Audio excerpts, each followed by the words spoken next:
Tonight, a Kaimajé man is dead. He is believed to have ingested a poisonous substance, but was also reportedly found with marks of violence about his body. An 86-year-old man with health complications and no travel history is in intensive care after testing positive for COVID-19. And Anella Wilson, who was shot dead at Pigeon Island, is laid to rest as women activists mount calls for justice. The details of these stories and more are coming up. This is the Hot 7 Nightly News with Lovelace and Amy Joseph. Good night. It is Thursday, the 30th of July, 2020. Welcome to the Hot 7 TV Nightly News on Flow Channel 117, Kiss FM, the Caribbean Hot FM mobile app, and our Caribbean Hot 7 TV Facebook page.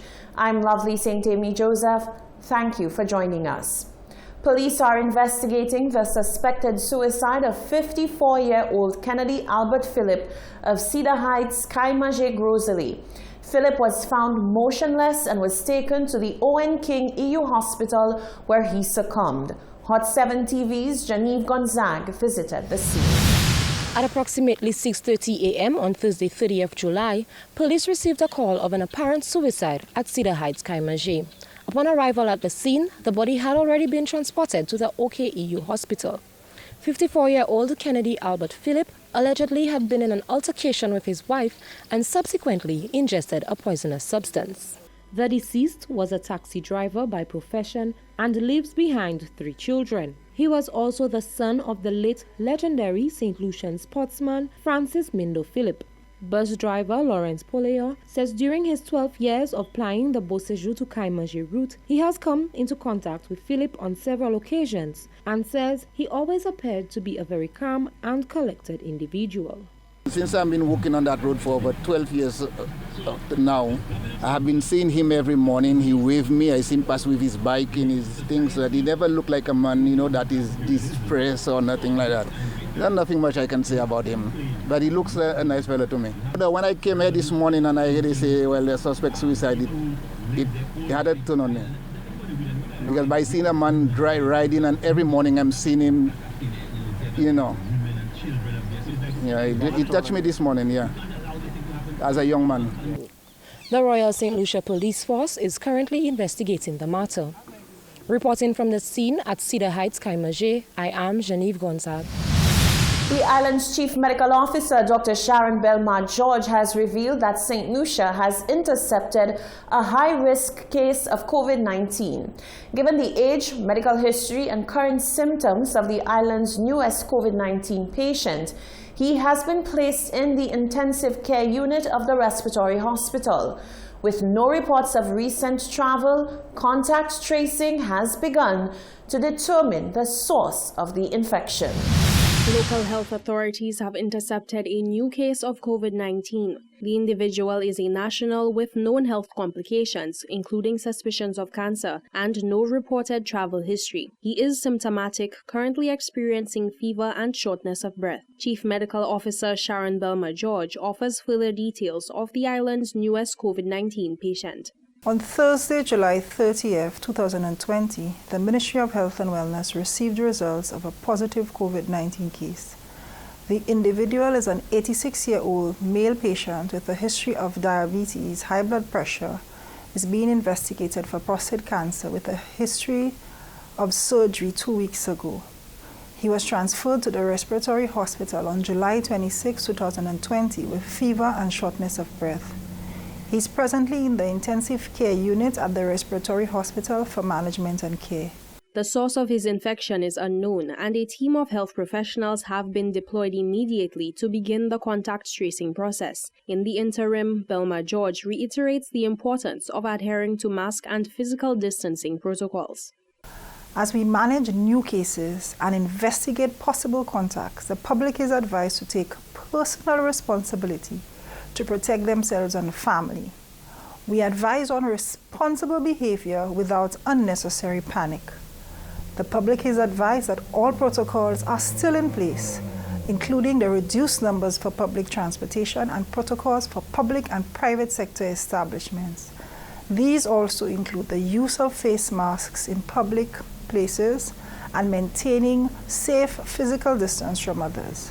The new case brings the total number of cases reported to 25. 22 of these cases have fully recovered and 3 patients remain in care at the respiratory hospital. A total of 2,968 tests have been conducted to date. Jacques Wooding, Hot 7 News. The funeral of 24-year-old Anella Wilson was held today at the Minor Basilica of the Immaculate Conception. Raise Your Voice St. Lucia, in a bid to show their respect as well as support to the family, decorated the streets leading up to the church with balloons. Hot 7 TV spoke with members of Raise Your Voice St. Lucia as well as a friend of the deceased as they continue to mount calls for justice. The funeral service of the late Anella Wilson, who was shot dead on the night of July 12th, is scheduled for today, Thursday, 30th July. Raise Your Voice St. Lucia has littered the streets leading up to the Minor Basilica with orange, black, purple and white balloons to advocate for an end to gender-based violence. Member of Raise Your Voice St. Lucia, Karen Tobier, told Hot 7 that the group is showing their support to the family of the deceased as well as continuing the long fight of raising awareness on gender-based violence. We did this morning in support of the family and friends of Anella, who is going to be buried this afternoon. And it was our way of raising the awareness again. And it is a fight that we are going to keep on all of the time. But we really need to raise the awareness of gender-based violence and violence against women and girls and domestic violence as a whole. And when we say domestic violence, we often just think of women, but men are involved as well, meaning that men are also battered. They don't come forward, but they are also battered.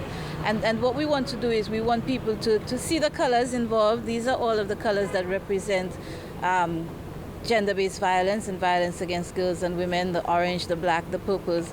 So you see the colors and hopefully people will start asking questions. Labrie, Micoud and Pena streets were deliberately chosen as this is the usual route to and from the church. President of Raise Your Voice St. Lucia, Catherine Siles, says this effort is for Anella Wilson. However, she is hoping the universal colors will spark other questions as well as remind the public of the many women who have died at the hands of their partners or by gang violence. While we did that because we wanted to pay tribute to Anella Wilson because she was killed by her ex-boyfriend, and it is an act of domestic violence, we also wanted to bring awareness, public awareness, to the persistent acts of violence that continues to kill women and gun violence in general. We have had quite a few incidences over the last 3 months or so. And while we are preparing to bury Anella today, there is still the lady who was shot near her home in Monchy, and we have not had any updates on that. We would like to know where this is going and what is happening with that. And we also want to remember that Kimberly De Leon died from gun violence as well. And to date, we have not had anyone charged. We have not had anyone arrested. We have not had an update from the police in quite some time. And you know, all of us as women, we're interested in what is happening and what form of justice, what justice is going to be served in these matters. A friend of Wilson's indicated that it is very unfortunate that she is gone and that she and many others are trying to come to terms with what happened. She lose her life because of her ex-boyfriend, and today we're going to show respect to her family and stuff like that. Siles also indicated that a lot more needs to be done on the part of the authorities to help victims of gender-based violence, and says the country's current climate with COVID-19 may be one factor that has led to increased violence against women and children. We continue to be worried that the government of St. Lucia has not spoken of, has not paid attention to, has not recognized the mental and physical violence that can emerge from these situations. And we are also concerned that they have not allocated any resources, any monies to victims of domestic violence or people who are just totally affected by this entire situation. We note that all the monies have gone into infrastructure, but infrastructure in no way supports the issue of domestic and gender-based violence. And we continue to call on the government to recognize this as one of the key social issues. And if it is not taken care of now, it can only get worse. One individual has been held and charged in the murder of 24-year-old Anella Wilson. Reporting for Hot 7 News, I am Genevieve Gonzaga. Press and Communications Manager at the CCC, Jason Hollingshead, has provided an update on investigations into the disappearance of a firearm which went missing under the watch of City Police. Hollingshead says the case has progressed well and with the amount of evidence currently available. He expects that closure of the case is imminent. I cannot delve into the details of this investigation, but I know that this matter, it's not over, it's been investigated. We will have closure very, very, very soon. I believe there are several headways made in that case, so very soon we'll update members of the media on that.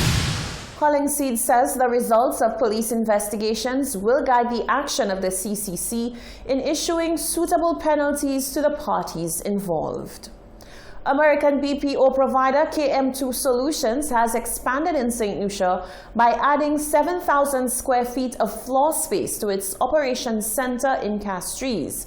The New York City-based company says it will soon hire 200 call center agents and over 100 supporting staff on the island. The new hires will take the company's total headcount in St. Lucia to about 1,400.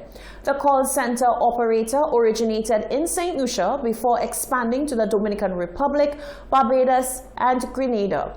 The CEO of the company stated that St. Lucia has been the cornerstone of the company's history since it started its operations here in 2004. This is the Hot 7 TV Nightly News. Still to come, the city mayor's campaign to get the DCA to do something about dilapidated buildings or burnt ones that scar the city. The tourism minister says there is much interest in facilitating regional travel amid the unfortunate demise of Riyadh. And the NYC seeks to increase the participation of young people in St. Lucia's democratic process with a youth voter education campaign.